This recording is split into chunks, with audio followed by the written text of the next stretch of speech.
Thank you, said the woman, and she gave the fairy 12 shillings, which was the price of the barley corn. Thank you, said the woman. ស្ត្រីនោះបាននិយាយថាអរគុណបាទអរគុណស្ត្រីនេះបាននិយាយថាដូចនេះយើងប្រែអញ្ចឹងក៏បានតែយើងធម្មតាស្ត្រីនោះបាននិយាយថាអរគុណ and she gave the fairy 12 shillings ហើយគាត់បានឲ្យគ្រូសិលហ្នឹង10កាក់បាទ 12 shillings 12កាក់លុយ12កាក់បាទ which was the price of the barley corn ដែលជាតម្លៃនៃគ្រាប់ពូជផ្កាស្មៅហ្នឹង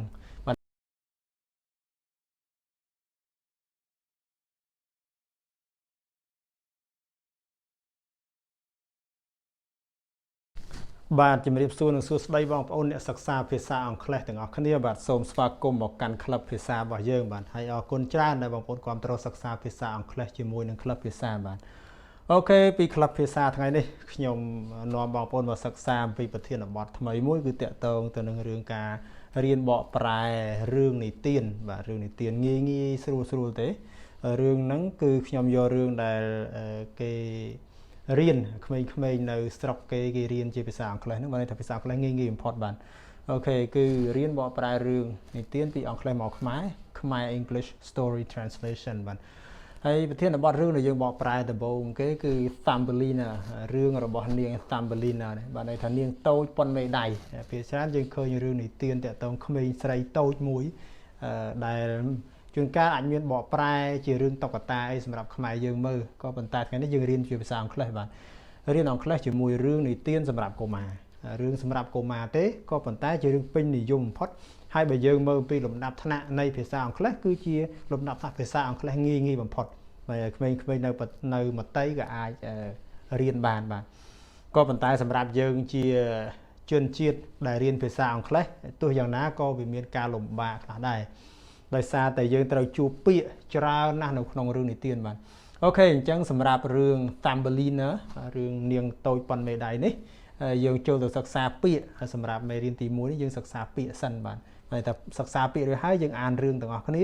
អានរឿងរួចហើយបានយើងចាប់ផ្ដើមបកប្រែទាំងអស់គ្នាបាទអូខេពាក្យនៅក្នុង slide ដំបូងគឺមាន5ពាក្យបាទពាក្យទី1អានថា once ប្រែថាម្ដងឬក៏មួយគ្រាបាទ once ទី2គឺ wish ប្រាថ្នាឬក៏ពងប្រាថ្នាបាទទី3គឺ little បាទ little នឹងប្រែថាតូចឬក៏តិចតួចបើសិនបើនិយាយពីរឿងមៀតជាងថាតូចទៅបើនិយាយរឿងចំនួនថាតិចតួចបាទពាក្យ little ហើយមួយទៀតគឺពាក្យ child ប្រែថាកូនក្មេងបាទ child ពាក្យនេះបើពហុវចនៈគេហៅថា children បាទគេអានថា children តែឯកវចនៈគេអានថា child កូនក៏បានកូនក្មេងក៏បានបាទហើយបន្តទៅទៀតគឺពាក្យថា obtain បាទ obtain មានន័យថាទទួលបានបាទន័យថាបានអ្វីមួយមកបាទ obtain បាទអូខេបន្តទៅទៀតគឺពាក្យ fairy បាទ fairy មានន័យថាទេវតាឬក៏ថាគ្រូសិលក៏បានបើសិនបើយើងនិយាយអាចថាគ្រូសិលបើសិនបើយើងនិយាយពីមនុស្សធម្មតាយើងថាគ្រូសិលអញ្ចឹងទៅក៏ប៉ុន្តែពាក្យ fairy នៃធម្មតារបស់វាគឺទេវតាពាក្យច្រើនគឺទេវតាតូចក្នុងរឿងនិទានក៏ប៉ុន្តែកន្លែងនេះយើងអាចទេវតាក៏បានគ្រូសិលក៏បានបាទបន្តទៀត should ប្រែថាគួរតែបាទ should ហើយបន្តទៀតគឺពាក្យ tell នេះប្រែថាប្រាប់បាទហើយបន្តទៀតពាក្យថា where ទីណាឬក៏កន្លែងណាហើយបន្តទៀត find ប្រែថារកបានឬក៏រកឃើញបាទ find បាទអូខេច្រើនតិចហើយពាក្យព្រោះរឿងមួយកថាខណ្ឌពាក្យដូចច្រើនដែរសម្រាប់យើងអ្នករៀនភាសាអង់គ្លេសបាទអូខេបន្តទៅទៀតគឺពាក្យ easily បាទ easily បាទយ៉ាងងាយស្រួលបាទ easily បាទហើយបន្តទៅទៀតគឺ manage ប្រែថាចាត់ចែងឬក៏គ្រប់គ្រងឬក៏រៀបចំព្រឹត្តិការណ៍កម្មវិធីអីក៏បានបាទ manage បាទហើយបន្តទៅទៀតគឺ barley corn គឺគ្រាប់ផ្កានេះផ្កាជា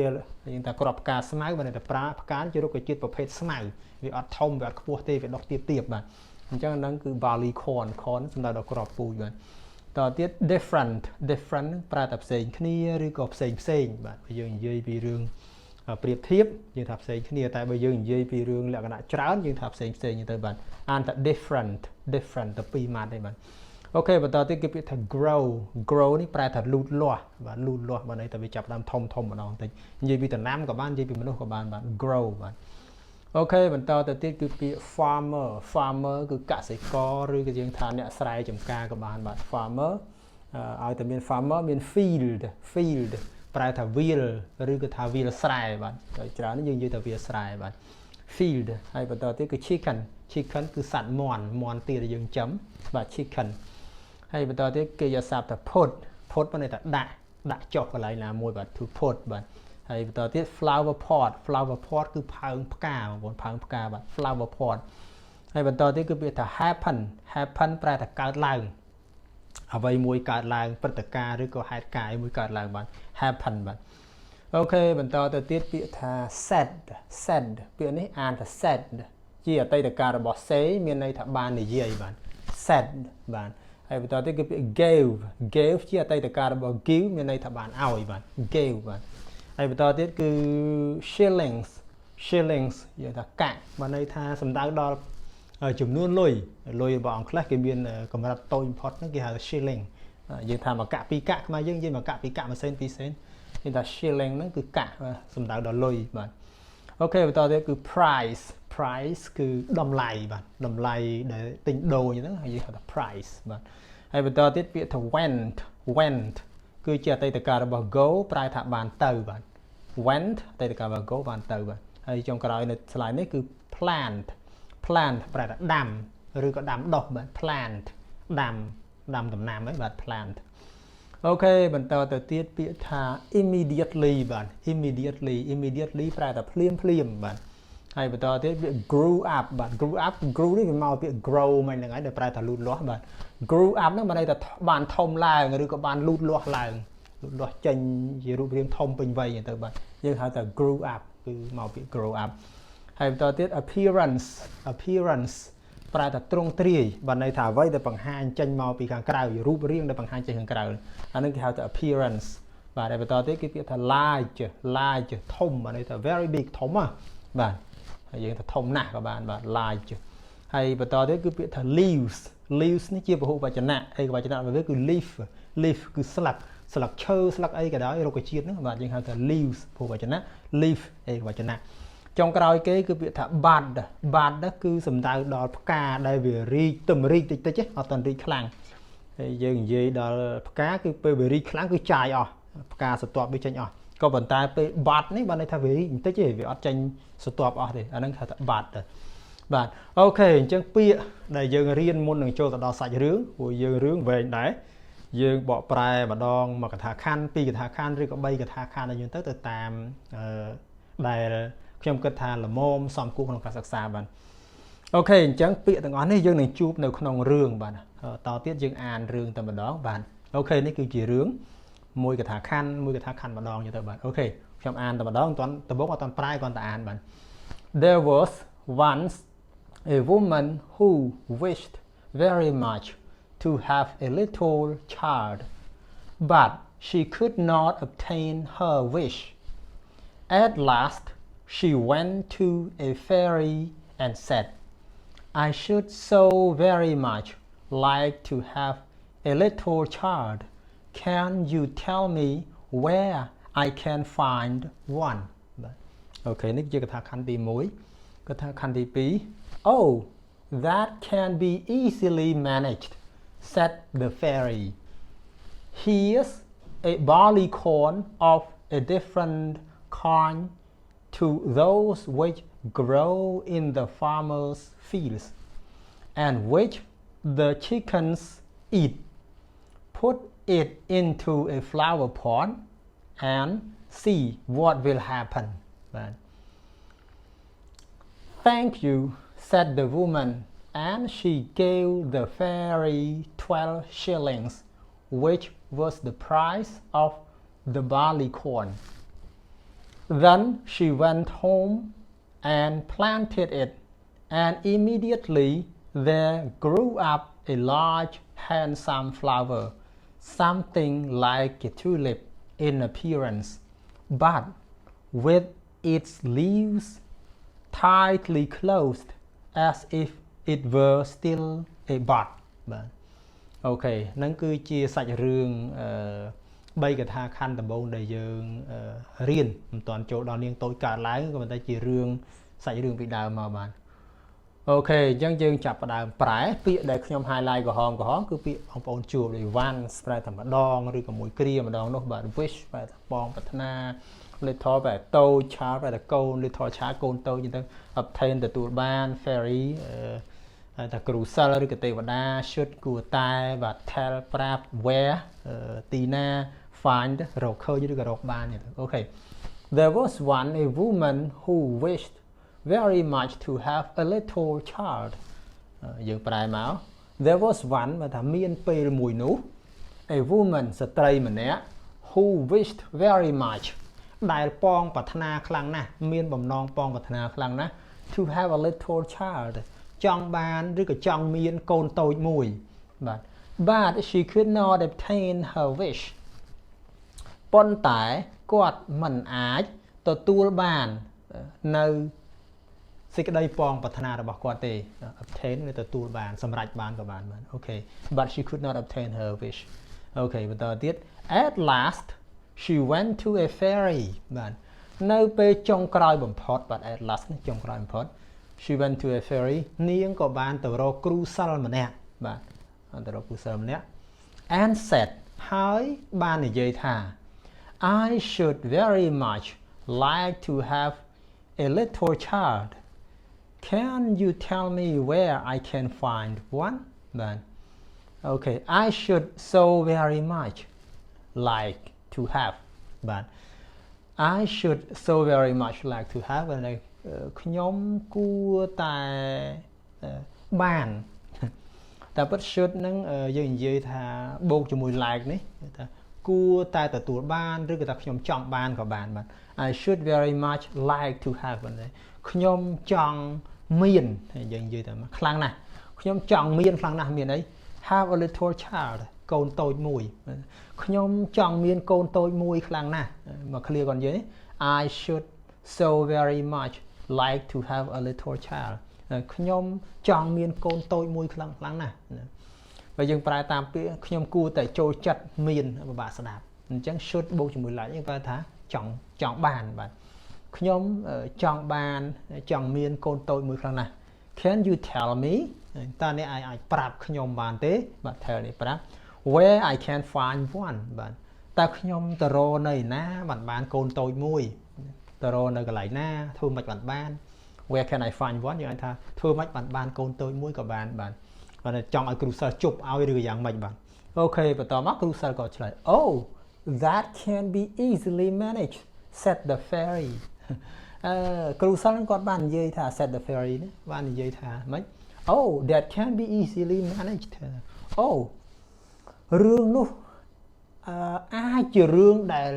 ងាយចាត់ចែងមែនតើថា easily managed ងាយចាត់ចែងមែនតើសម្រាប់គាត់ជាគ្រូសិស្សណាបាទ Here is a barley corn of a different kind to those which grow in the farmer's field បាទ and which the chickens eat បាទអូខេប៉ុណ្ណឹងសិនមក Here is a barley corn បាទនេះគឺជាគ្រាប់ពូជផ្កាស្មៅមួយគ្រាប់បាទ of different kind ដែលមានប្រភេទផ្សេងគ្នា of different kind ដែលមានប្រភេទផ្សេងគ្នា to those which grow in the farmer's field ផ្សេងគ្នាផ្ទុយអំពីអីគេផ្ទុយអំពីគ្រាប់ពូជទាំងនោះដែលដុះនៅក្នុងវាលស្រែរបស់កសិករបាទ grow in the farmer's field មានន័យដុះក្នុងវាលស្រែរបស់កសិករបានន័យថាខុសពីគ្រាប់ពូជដែលកសិករគាត់ដាំឬក៏ថាគ្រាប់ស្មៅដែលដុះខ្លួនវាខុសពីអាហ្នឹងមិនដូចអាហ្នឹងទេ and which the chickens eat ហើយដែលមាន់វាស៊ីអាដុះនៅក្នុងស្រែឬក៏ថាអ្វីដាំក្នុងស្រែហ្នឹងមាន់វាស៊ីអានេះអត់មែនដូចអាហ្នឹងទេបាទ put it into a flower pot ដាក់វានៅក្នុងផើងផ្កាផើងយើងដាំផ្កាដាក់ដីដាក់ទឹកអីចឹងទៅគេឲ្យដាក់ដាំក្នុងផើងផ្កា put it into a flower pot and see what will happen ហើយចាំមើលថាមានអ្វីនឹងកើតឡើងអញ្ចឹងគេឲ្យគ្រាប់ពូជមួយគ្រាប់ផ្កាមួយគ្រាប់យកទៅដាំក្នុងផើងផ្កាហើយចាំមើលថាតើមានអ្វីកើតឡើងអញ្ចឹងស្ត្រីហ្នឹងគាត់បានគ្រាប់ផ្កាហ្នឹងហើយគាត់ទៅហើយបាទ Thank you said the woman and she gave the fairy 12 shillings which was the price of the barley corn បាទ Thank you said the woman ស្ត្រីនោះបាននិយាយថាអរគុណបាទអរគុណស្ត្រីនេះបាននិយាយថាដូច្នេះយើងប្រែអញ្ចឹងក៏បានតែយើងធម្មតាស្ត្រីនោះបាននិយាយថាអរគុណ and she gave the fairy 12 shillings ហើយគាត់បានឲ្យគ្រូសិលហ្នឹង10កាក់បាទ12 shillings 12កាក់លុយ12កាក់បាទ which was the price of the barley corn ដែលជាតម្លៃនៃគ្រាប់ពូជផ្កាស្មៅហ្នឹងបាទតែគាត់សុំផ្កាស្មៅឲ្យមកគាត់ឲ្យលុយ12កាក់ទៅវិញជាថ្លៃគ្រាប់ពូជហ្នឹងបាទ then she went home and planted it បន្ទាប់មកគាត់បានមកផ្ទះវិញហើយបានដាំវាបាទ when ថាតែតកាលរបស់ go បានមកបានទៅផ្ទះវិញ and planted it ហើយបានដាំវាដាំគ្រាប់ពូជហ្នឹងបាទ and immediately there grew up a large handsome flower ហើយភ្លាមនោះបាទ immediately there grew up a large handsome flower ផ្កាក៏មានលូតលាស់នៅផ្កាដ៏ស្រស់ស្អាតមួយយ៉ាងធំបាទន័យថាចេញដើមផ្កាដ៏ស្រស់ស្អាតមួយយ៉ាងធំមកបាទ grew up a large handsome flower អញ្ចឹងមានដើមផ្កាដ៏ស្រស់ស្អាតយ៉ាងធំមួយលូតលាស់ចេញពីគ្រាប់ផ្កាដាក់ភ្លាមដុះភ្លាមហ្មងបាទគ្រូសិលដាក់ដាំមកជាមួយវាមានអីកើតឡើងដាក់មកផ្កានឹងដុះភ្លាមបាទ something like a tulip in appearance ផ្កាហ្នឹងគេថា something like a tulip in appearance មានថាទ្រង់ទ្រាយរបស់វានឹងស្តៀងទៅនឹងផ្កា tulip យើងស្គាល់ផ្កា tulip ហើយស្តៀងផ្កាកុលាបដែរតែជាផ្កាភេទអឺរ៉ុបក្តោបវាបើកមកស្អាតគេដាំជាសួនជាអីស្អាតផ្កា tulip របស់គេបាទ tulip នេះជាឈ្មោះផ្កាបាទ but with its leaves tightly closed បាទ as if it were still a bud បាទប៉ុន្តែ with its leaf ប៉ុន្តែស្លឹករបស់វា tightly closed បើនេះថាបិទជាប់វាមានផ្កាធំហ្នឹងក៏ប៉ុន្តែស្លឹកវាក្តោបផ្កានឹងជាប់អត់ទាន់រីកទេបាទ as if it were still a bud ហាក់ដូចជាវានឹងទំរីកតិចអញ្ចឹងបាទទំចេញមកតិចវាដោះចេញមកមានផ្កាក៏ប៉ុន្តែស្រទាប់ផ្កាហ្នឹងក៏បិទចិត្តបើកតិចយើងមើលទៅខាងក្នុងអត់ឃើញទេហើយស្លឹកវាក៏ក្តោបចិត្តពីក្រៅអញ្ចឹងបាទអូខេអញ្ចឹងនេះគឺជាខ្លឹមសារខាងដើម